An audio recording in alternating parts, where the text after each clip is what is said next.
Bonjour et bienvenue dans un nouvel épisode de India and Global Left. Si vous découvrez l'émission, n'oubliez pas de vous abonner. Pensez aussi à devenir membre YouTube, à nous soutenir sur Patreon ou à faire un petit don via le lien dans la description. Mais le minimum que vous puissiez faire, c'est de regarder cette émission, de liker, de partager et de commenter.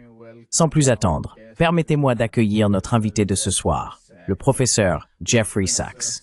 Le professeur Sachs est économiste, analyste en politique publique et l'une des voix les plus importantes en géopolitique.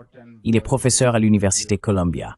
Professeur Sachs, bienvenue à nouveau sur India and Global Left. Heureux avec vous. Merci beaucoup. Je voulais commencer par la relation entre les États-Unis et la Russie, étant donné que cela a été au centre de nombreux autres sujets dans les affaires mondiales. Et je pense que, pour ceux d'entre nous qui suivent cette question, la grande interrogation, si ce n'est la plus grande, est de savoir si Washington ou ceux qui négocient au nom de Washington considèrent ces négociations comme une occasion de faire du chantage ou de forcer la Russie à accepter un cessez-le-feu, potentiellement pour présenter cela comme une victoire auprès de leur électorat national, ou s'ils voient cela comme une renégociation du cadre de sécurité en Eurasie en prenant en compte les préoccupations de la Russie. Selon vous, qu'ont en tête les responsables à Washington?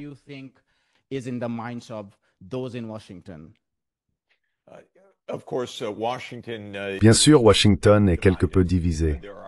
Il y a des faucons qui, depuis 35 ans, s'emploient à affaiblir la Russie, à la diviser, voire à poursuivre un changement de régime en Russie. L'élargissement de l'OTAN faisait partie de ce programme. Et cela nous a causé beaucoup de problèmes, car la Russie ne veut pas être subordonnée aux États-Unis. Et elle le ressent, plus que le ressent. Elle considère cette approche belliciste des États-Unis comme une menace directe et immédiate pour sa sécurité. Franchement, je ne leur reproche pas ce point de vue. Je suis moi-même très critique envers cette approche de l'État profond américain, qui a été assez constante. On dit que Donald Trump voulait faire les choses différemment.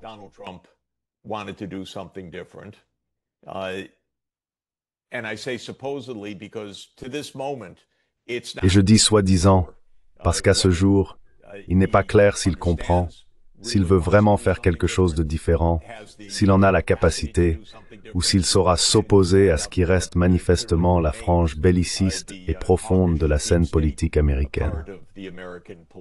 Mais Trump est arrivé avec l'idée affichée de mettre fin à la guerre en Ukraine. Des déclarations informelles ont été faites, affirmant que, oui, l'élargissement de l'OTAN était une provocation, et que l'on pouvait comprendre le point de vue de la Russie. Mais ces déclarations n'ont jamais été traduites en politique américaine jusqu'à présent.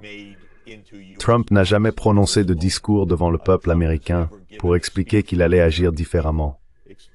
Trump a envoyé son émissaire, Stephen Witkoff, à Moscou.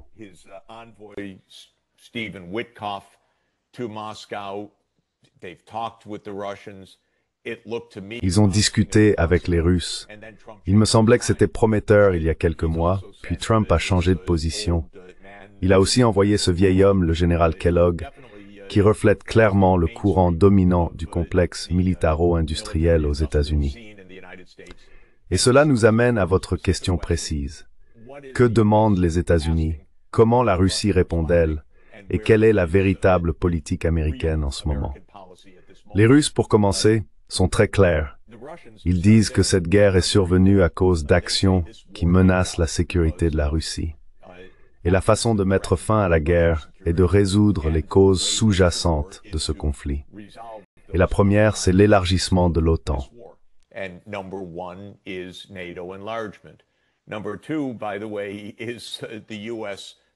Deuxièmement, il s'agit de la participation des États-Unis dans le choix des régimes en Ukraine. Les États-Unis sont profondément impliqués dans la politique ukrainienne à un degré révoltant, et ils ont joué un rôle direct dans le coup d'État de février 2014 qui a renversé Viktor Yanukovych, le président de l'Ukraine, qui souhaitait la neutralité plutôt que l'adhésion à l'OTAN. Les Russes disent donc, regardez, ce sont les causes profondes de cette guerre. Il nous faut une architecture de sécurité pour que cela ne se reproduise pas. La position américaine a évolué au fil du temps. Pendant un certain temps, le camp belliciste américain affirmait qu'il fallait continuer à se battre, que la Russie finirait par s'effondrer. Elle s'effondrerait à cause des sanctions économiques. Elle s'effondrerait à cause de l'armement américain. Elle s'effondrerait parce que Poutine est politiquement faible à Moscou. Toutes ces évaluations étaient erronées.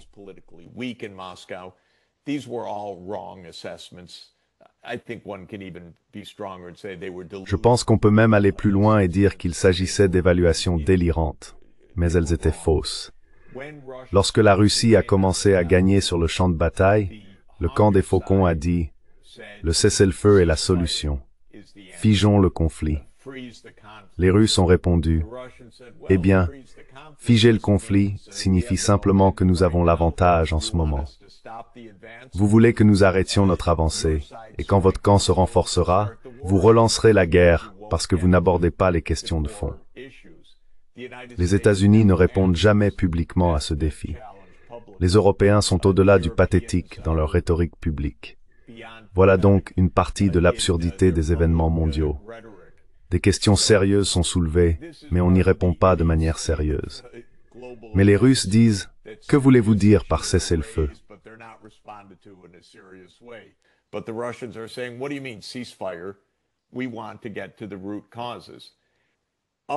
Nous voulons aller à la racine des causes.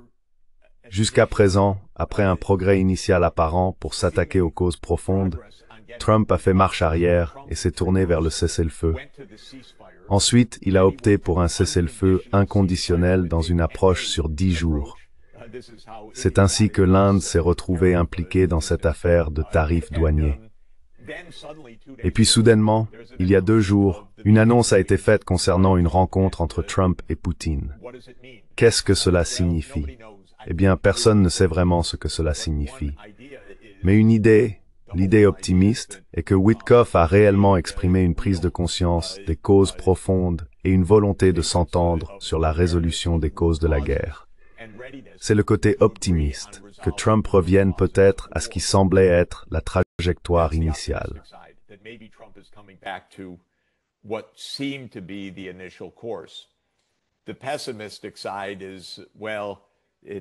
Le côté pessimiste, c'est de se dire que ce n'est qu'une réunion de plus et que Trump fera ce qu'il veut ensuite, que la Russie maintiendra sa position et qu'il n'en sortira rien. C'est tout à fait possible aussi. Donc je ne pense pas que nous comprenions de l'intérieur pourquoi ce sommet a soudainement lieu. Si je devais deviner, je dirais que les Américains ont cette fois-ci envoyé un signal de réalisme. Ce serait la meilleure nouvelle.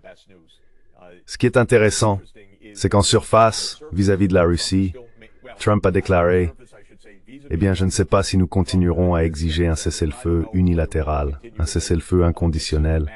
Nous verrons ce que Poutine dira. »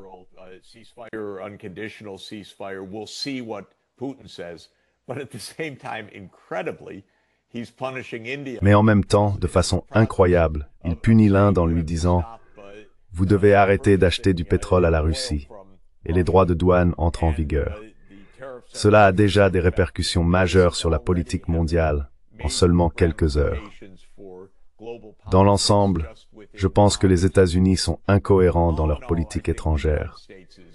Je ne suis pas très optimiste concernant Trump en général, car je ne pense pas qu'il ait une capacité d'attention supérieure à 15 minutes. Et je ne sais pas s'ils peuvent parvenir à la paix à cause des limites de Trump. Mais je pourrais dire qu'ils devraient faire la paix. Et la Russie est en réalité du bon côté sur ce point, à savoir arrêter l'élargissement de l'OTAN. Cela n'aurait jamais dû arriver. Il faut traiter les questions des territoires. La Crimée, bien sûr, ne retournera jamais à l'Ukraine, compte tenu de toute l'histoire et des circonstances.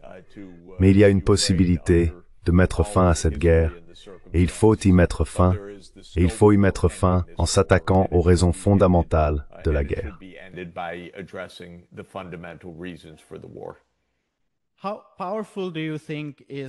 À quel point pensez-vous que le complexe militaro-industriel et l'ensemble de l'infrastructure de l'OTAN sont puissants, étant donné que certains affirment aujourd'hui que l'Europe a décidé de subventionner entièrement l'OTAN?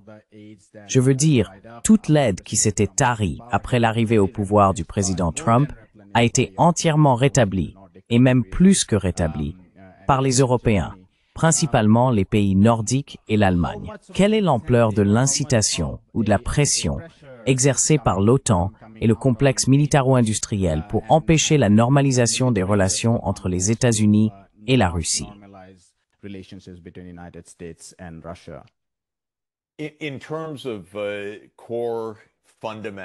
En termes de pouvoir fondamental, Donald Trump pourrait mettre fin à la guerre, dire à l'OTAN que l'élargissement ne se poursuivra pas et y parvenir. L'Europe ne pourrait pas soutenir l'effort de guerre, même si elle décidait que c'était dans son intérêt de le faire. En même temps, Trump devrait gérer cela politiquement de manière assez sophistiquée et cohérente, car il ferait face à de l'opposition partout, à commencer par les États-Unis eux-mêmes, au sein du Congrès, avec des sénateurs comme, de façon notoire, Lindsey Graham et Richard Blumenthal, mais aussi de nombreux sénateurs qui font essentiellement partie du complexe militaro-industriel. Ils siègent à la Commission des services armés. L'état d'esprit à Washington, c'est la guerre en permanence. Donc un président doit changer cet état d'esprit.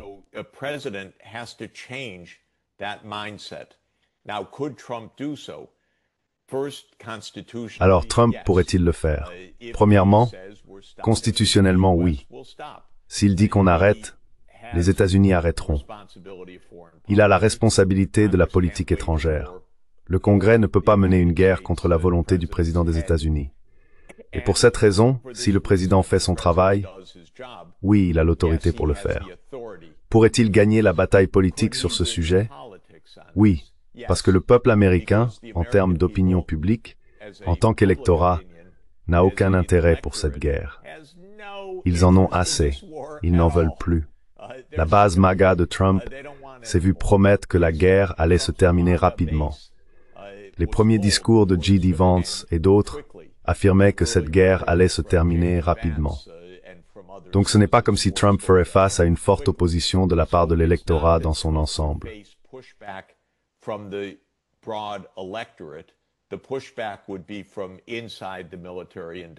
La résistance viendrait de l'intérieur du complexe militaro-industriel. Ensuite vient l'Europe. Oui, les Européens veulent essentiellement que la guerre continue. Je pense que c'est une grave erreur de leur point de vue, du point de vue des intérêts de l'Europe. L'intérêt de l'Europe est en réalité d'entretenir des relations ouvertes et normales avec la Russie.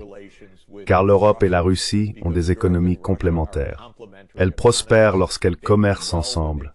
Elles souffrent toutes deux lorsque le commerce est rompu, bien que l'Europe en souffre encore plus. C'est l'appendice occidental de l'Eurasie. La Russie peut se tourner vers l'Inde, vers la Chine, vers d'autres endroits, alors qu'en réalité, l'Europe dépend davantage de la Russie que la Russie ne dépend de l'Europe.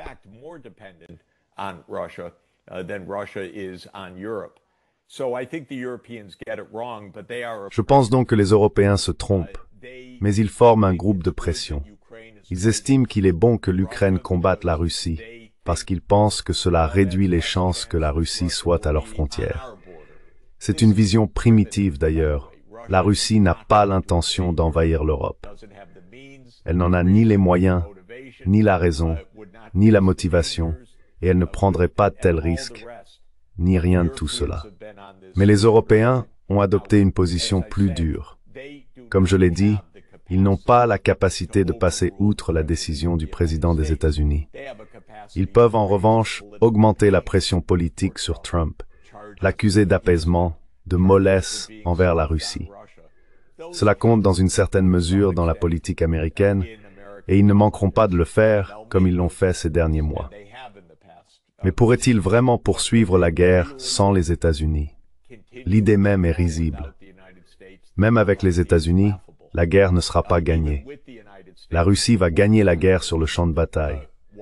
Donc compte tenu de tout cela, c'est à Trump de décider. S'il agit en président, ce qui est une grande condition, mais s'il agit en président, la guerre prendra fin.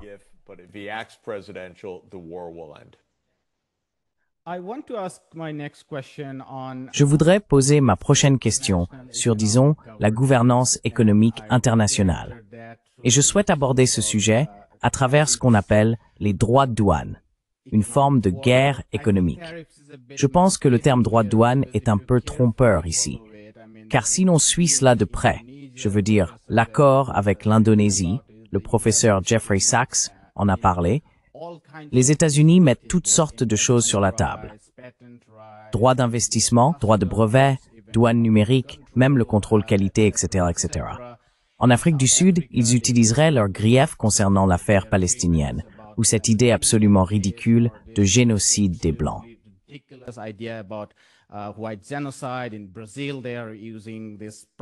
Au Brésil, ils utilisent cette histoire de poursuite ou n'importe quoi que vous n'aimez pas. Cela peut littéralement être mis sur la table, et ensuite, sous couvert de tarifs douaniers et de déficits commerciaux, on peut faire pression sur des nations.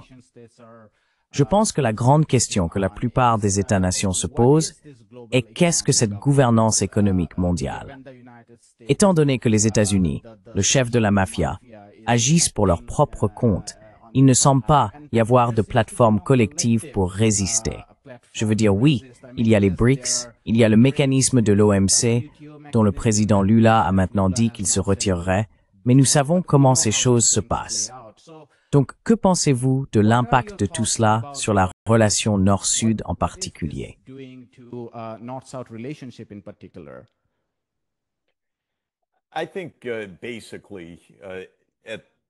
Je pense qu'au fond, à un niveau fondamental, les États-Unis deviennent de plus en plus isolés économiquement et de moins en moins pertinents et compétitifs sur le plan économique.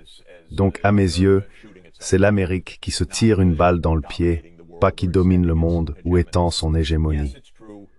Oui, c'est vrai, l'Europe s'est inclinée devant les États-Unis et a conclu cet accord asymétrique. Plusieurs autres pays l'ont fait aussi. Ils veulent garder l'accès au marché américain. Ils veulent plaire à Donald Trump. Cela ne renforce pas l'économie américaine. Cela ne rend pas l'économie américaine plus compétitive. Cela n'accroît pas le rôle international des États-Unis. Cela le diminue. Et la véritable attaque, eh bien, elle est généralisée. Les États-Unis ont perdu des amis partout, perdu le respect partout, et ont brisé le système commercial international sous l'OMC partout.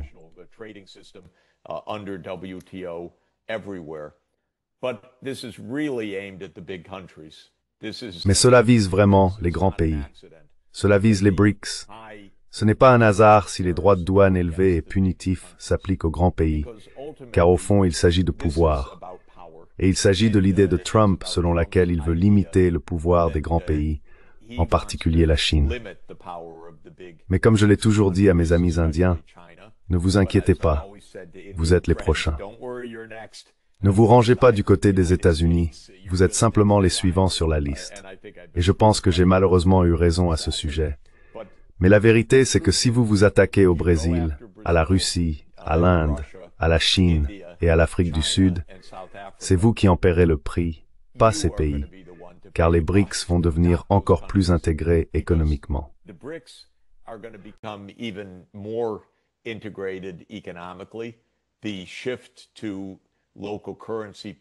Le passage au paiement en monnaie locale va s'accélérer. L'internationalisation du renminbi va certainement s'accélérer. L'annonce de l'Inde aujourd'hui, même si je n'en connais pas tous les détails, mais l'annonce selon laquelle elle annule des achats militaires aux États-Unis, cela ne passera pas inaperçu à Washington. Et si c'est vraiment le cas, c'est stratégique du point de vue américain. Et ce que fait l'Inde est absolument correct.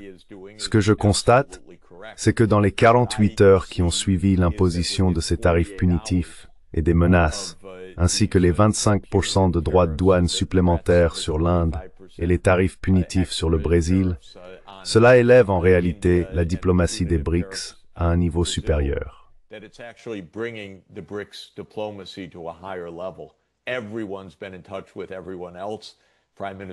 Tout le monde est en contact avec tout le monde. Le Premier ministre Modi va bientôt rencontrer le président Xi. Je sais que le président Lula a parlé avec le Premier ministre Modi et avec les dirigeants chinois.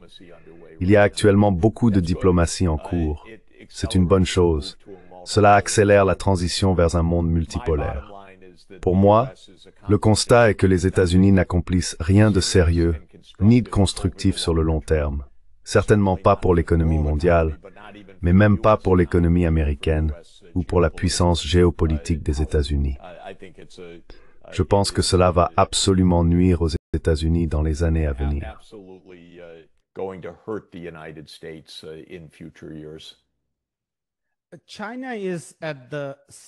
La Chine est au centre de beaucoup d'actions des États-Unis. Bien sûr, même si la hache est tombée sur de nombreux autres pays, la Chine est clairement la cible principale. Je me demande si vous pourriez partager quelques réflexions sur ce que vous pensez de l'avenir des relations entre les États-Unis et la Chine. Et une question particulière serait, que pensez-vous qu'il va se passer dans le détroit de Taïwan? À quel point la situation est-elle volatile? Nous avons bien sûr récemment vu la tentative du DPP de révoquer 24 législateurs, de vous savez, destituer les législateurs du KMT, ce que certains interprètent comme un signe de lassitude à Taïwan vis-à-vis de ce concept identitaire de rhétorique anti-chinoise. Mais d'autres disent aussi que cela n'a pas grand-chose à voir avec cela. C'est surtout basé sur des questions locales. Mais Taïwan se trouve dans une position très dangereuse.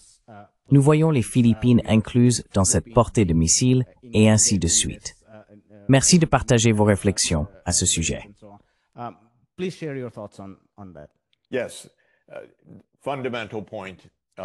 Oui. Point fondamental, la grande stratégie des États-Unis, c'est l'hégémonie américaine. Et c'est le point de départ de tout ce dont nous parlons. Les États-Unis visent à être numéro un, supposent qu'ils le sont, et prévoient de le rester. C'est beaucoup d'illusions, c'est beaucoup d'anachronismes. Mais c'est l'idée américaine. La Chine est la menace numéro un pour l'hégémonie américaine. La Chine dit non, nous ne voulons pas d'hégémon, et non, nous ne nous soumettons pas aux menaces ou aux exigences américaines. Cette vision de la Chine comme menace ou ennemi date d'environ 15 ans. Pendant près de 40 ans, la Chine était essentiellement perçue comme soutenant l'hégémonie américaine, comme un contrepoids à l'Union soviétique ou à la Russie, mais jamais d'ailleurs comme un pays agissant pour ses propres intérêts, toujours en fonction de la manière dont elle servait les aspirations hégémoniques des États-Unis. À partir de 2010 environ, l'élite américaine a commencé à voir la Chine comme une menace inattendue.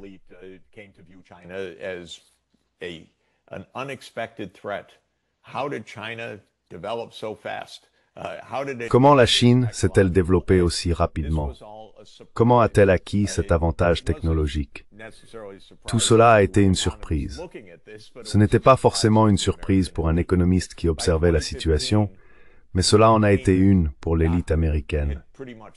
Dès 2015, la doctrine de l'endiguement s'était largement imposée à Washington, ce qui signifiait qu'il fallait prendre des mesures actives pour freiner la montée en puissance de la Chine.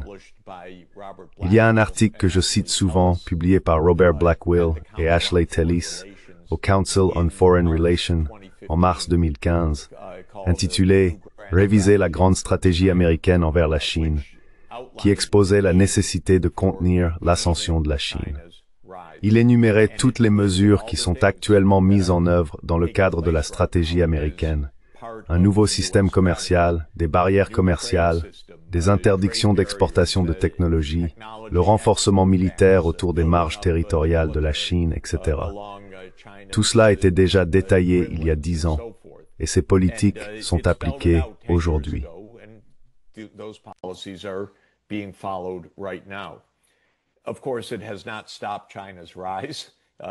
Bien sûr, cela n'a pas arrêté l'ascension de la Chine. Les États-Unis ne peuvent pas arrêter l'ascension de la Chine. Mais cela reste l'idée de base. Et dans ce contexte, Taïwan joue un rôle particulier. En partie un rôle concret en raison de l'importance de Taïwan dans la chaîne d'approvisionnement américaine en semi-conducteurs avec TSMC, et en partie un rôle historique et symbolique puisque Taïwan était un allié des États-Unis. Les États-Unis ont investi politiquement dans la soi-disant défense de Taïwan. Ainsi, la question taïwanaise a été centrale dans les relations sino-américaines depuis la normalisation des relations à partir de 1971-72. Les États-Unis ont déclaré, bien sûr, dans le cadre de leur normalisation avec la RPC, qu'il n'y a qu'une seule Chine et que Taïwan en fait partie.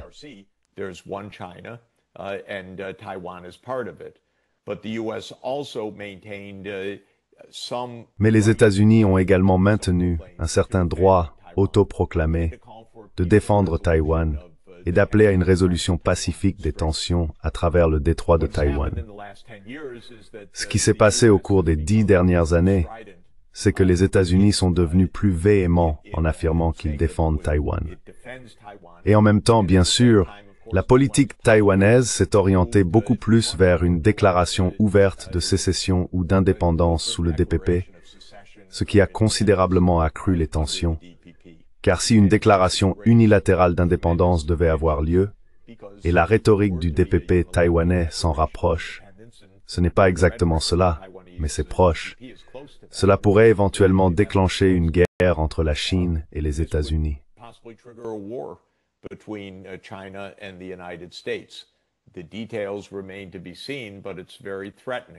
Les détails restent à voir, mais c'est très menaçant. La Chine, c'est-à-dire la RPC, n'autorisera pas Taïwan à déclarer son indépendance, encore moins à obtenir l'indépendance. Cela est hors de question. Mais même le simple fait de déclarer l'indépendance serait une cause de guerre. D'ailleurs, les Américains devraient se souvenir de Fort Sumter et de décembre 1860, ainsi que de la déclaration d'indépendance de la Confédération américaine. Cela ne s'est pas bien passé.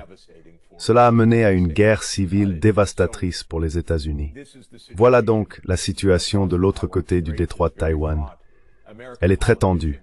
Les politiciens américains sont stupides. Beaucoup, un très grand nombre. Ce sont des provocateurs, ils sont fanfarons, ils aiment faire la une des journaux.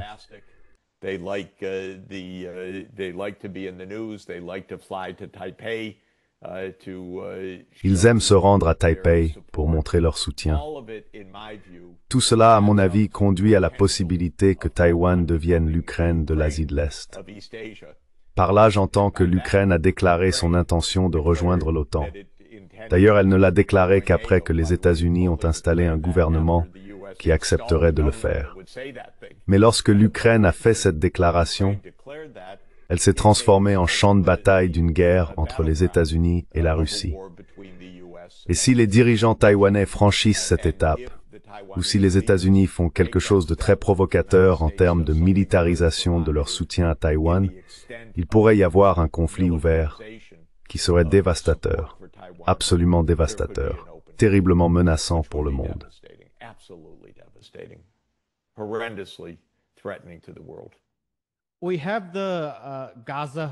Nous avons le plan de réoccupation de Gaza.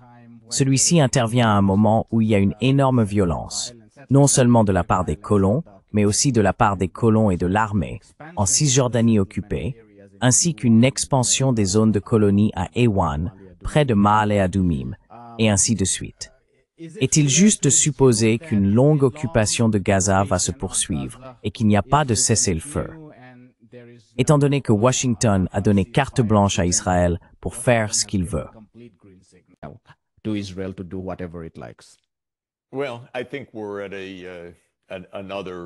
Eh bien, je pense que nous sommes à un nouveau moment de vérité.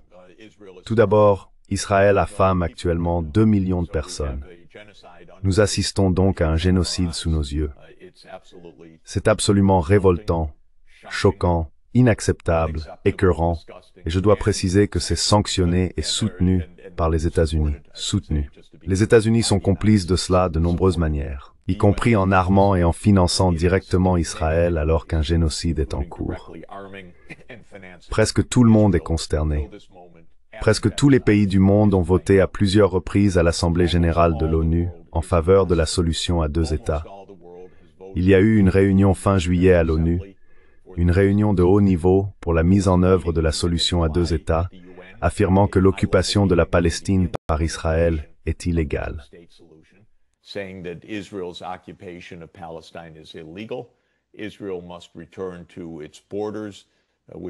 Israël doit revenir à ses frontières, celles du 4 juin 1967. Un État de Palestine doit être constitué. C'était la déclaration finale à la fin du mois de juillet.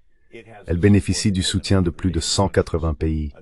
Les seuls qui s'y opposent réellement sont Israël, les États-Unis, l'Argentine, le Paraguay, la Micronésie, Nauru, la Papouasie-Nouvelle-Guinée et je crois peut-être le Vanuatu lors de certains votes. Mais fondamentalement, ce sont les États-Unis et Israël qui s'opposent au reste du monde. 95% de la population mondiale réclame une solution à deux États. Israël, reviens à tes frontières et passons à autre chose. Voilà la situation. Et maintenant, Israël dit qu'il va occuper Gaza et la ville de Gaza. C'est horrible. C'est un État voyou, complètement en violation du droit international à tous les niveaux, et qui commet sous nos yeux des crimes de guerre massifs et des crimes contre l'humanité. Il faut que cela cesse.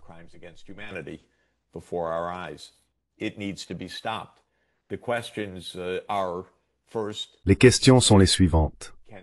Premièrement, les plus de 180 pays du monde qui en sont conscients, peuvent-ils, d'une manière ou d'une autre, mettre cela en œuvre, même si formellement, les États-Unis disposent d'un droit de veto au Conseil de sécurité de l'ONU.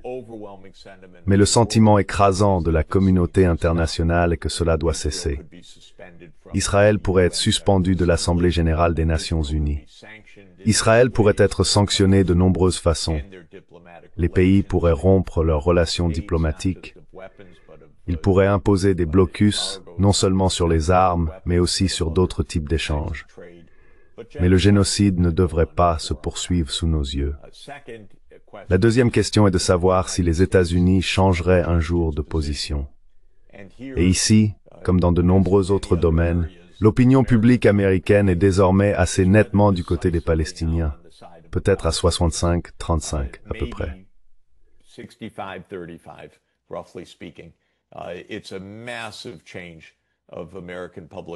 C'est un changement massif de l'opinion publique américaine au cours des 3 dernières années.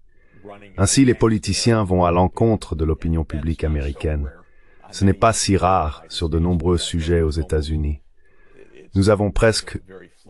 C'est un système politique très instable. Il ne représente ni l'opinion publique, ni même les intérêts américains. C'est au moins notable pour les politiciens. Mais la classe politique reste profondément entre les mains du lobby israélien, à un degré que je trouve assez choquant. En fait, je dois dire que je suis souvent naïf sur ces questions, mais j'ai encore du mal à croire que jusqu'à présent, presque tout le Congrès, la Maison-Blanche et l'État militaro-industriel s'opposent à l'ensemble de la communauté internationale et se rangent du côté du génocide en ce moment. Voilà où nous en sommes.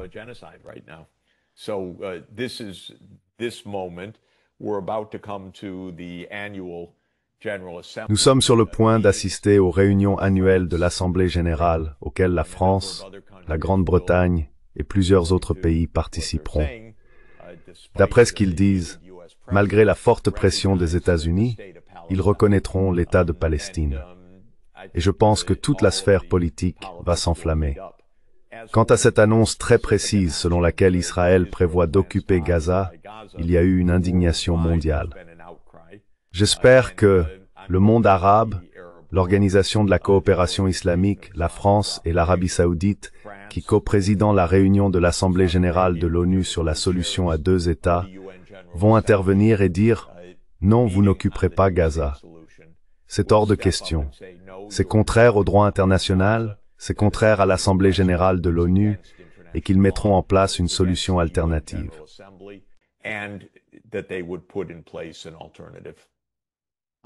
J'avais pensé poser une question sur l'IA, mais nous n'avons plus de temps. Me permettriez-vous de poser une dernière question? Une question, Rupert? D'accord. J'ai toujours voulu vous interroger sur l'IA, étant donné que vous êtes économiste et que vous réfléchissez au développement. L'IA occupe une place tellement centrale dans nos vies à bien des égards, pour le marché du travail, pour les technologies de pointe. Il y a beaucoup de concurrence géopolitique autour des minéraux critiques qui sont essentiels à l'IA et à la technologie militaire. Ma question pour vous est donc la suivante. Que devraient faire les gouvernements nationaux, en particulier dans le Sud global, qui manquent de technologie, et les populations des personnes relativement plus pauvres qui n'ont pas accès à une bonne éducation? Comment devraient-ils se préparer à vivre à l'ère de l'IA?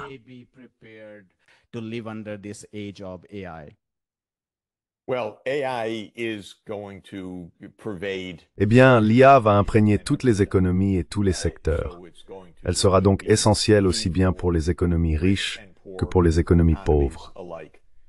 L'Inde, en particulier, possède une grande capacité technique et a déjà numérisé une grande partie de son économie, ce qui, à mon avis, a apporté de nombreux avantages, que ce soit dans les paiements, l'inclusion, l'efficacité des systèmes et de la gouvernance, etc. Elle devrait donc prévoir d'intégrer l'IA. Mon point de vue personnel, qui nous éloigne un peu du sujet, est que j'aimerais voir l'Inde et la Chine coopérer beaucoup plus étroitement sur ce sujet. La Chine fait un travail remarquable dans le domaine de l'IA.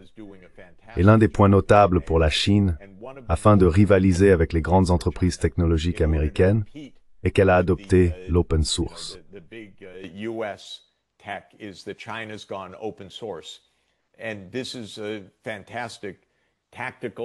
Et c'est une approche tactique fantastique, voire même stratégique, pourrait-on dire. Mais ça s'accorde très bien avec un partenariat avec l'Inde également, car ça pourrait créer une plateforme massive qui dépasserait en fait de nombreux systèmes d'IA propriétaires des grandes entreprises technologiques américaines. Donc un point tactique serait que l'Inde et la Chine s'alignent sur l'IA open source. Les deux parties auraient énormément à apporter, notamment en termes de capacité technique. L'Inde apporte beaucoup de données et de flux en anglais pour des centaines de millions de personnes, ce qui serait également un énorme avantage pour la Chine. Donc cela irait dans les deux sens. L'IA soulève toute une série de problèmes et de questions très intéressants, subtils et non résolus, pour ne citer que.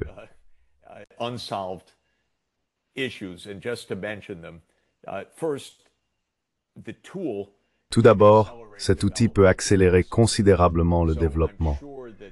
Je suis donc convaincu que l'IA et le numérique, de manière générale, peuvent démocratiser et étendre l'éducation à tous les niveaux de façon spectaculaire. Et puisque l'éducation est si fondamentale, toutes les universités peuvent être en ligne.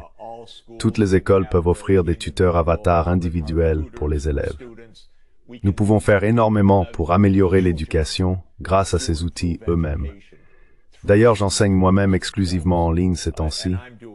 J'ai donc en quelque sorte une salle de classe mondiale. Il existe des façons d'utiliser ces technologies qui, à mon avis, permettront de franchir des étapes importantes.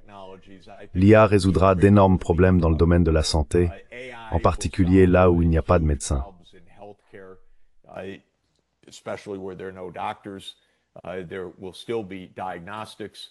Il y aura toujours des diagnostics, de la surveillance et toutes sortes de procédures qui autrement auraient été hors de portée et complètement impossibles. Et on peut passer en revue chaque secteur. Maintenant, en même temps, l'inconvénient est le suivant. Où seront les emplois? Et c'est une question intéressante.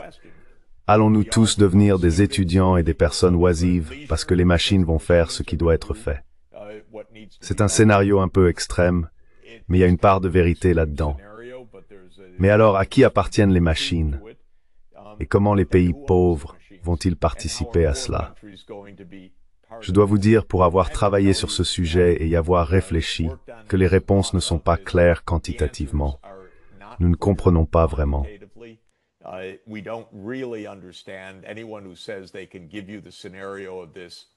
Quiconque prétend pouvoir vous donner le scénario pour cela, je n'y crois pas, car nous ne savons vraiment pas comment cela va se dérouler.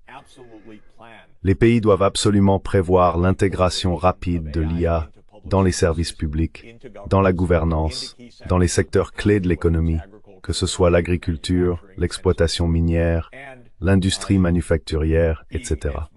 Faire pleinement partie de cette évolution et disposer de l'infrastructure physique pour en tirer parti est essentiel. L'Inde doit donc aussi se lancer dans la robotique, même si cela peut sembler prématuré d'une certaine manière. C'est un pays de 1,5 milliard d'habitants. C'est une économie qui va évoluer rapidement. Et ceux qui tarderont dans ce domaine, je pense, se retrouveront de plus en plus à la traîne.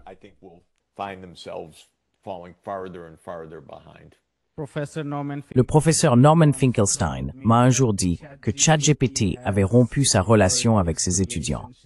Avez-vous rencontré un problème similaire avec vos propres étudiants? Oh, c'est Je dirais que c'est une réponse rédigée par ChatGPT, et cela a grave répercussions sur la sienne.